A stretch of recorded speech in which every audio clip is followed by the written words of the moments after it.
তরকারির পাওয়ারটা বাড়াবে। যেহেতু আমি এটা গুমা থেকে করে নিয়েছি। কোথা থেকে? আমার বাড়ি গুমা। অল ইজ ওয়েল, যে যখন খুশি যেতে পারো। এই যে এরপর কি জানে আবার একটা মিট মশলা যাচ্ছে। এটাকে অনেকে বলছে কাঁচা মশলা, তো মন্তব্যের তো কোনো ইয়ে নেই। মানে এবার তরকারিকে পুরো ফ্যাটানো হবে টক দইয়ের মতো, যাতে কাবলি ছোলাগুলো উপরে আসে।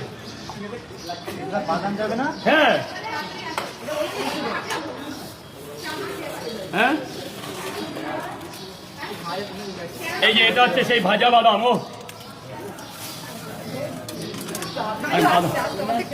কিচ্ছু হবে না, যত পড়বে তত বাড়বে।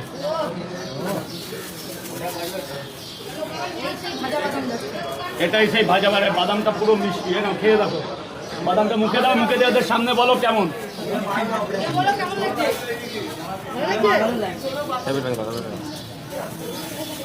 বাদামের পরে যাচ্ছে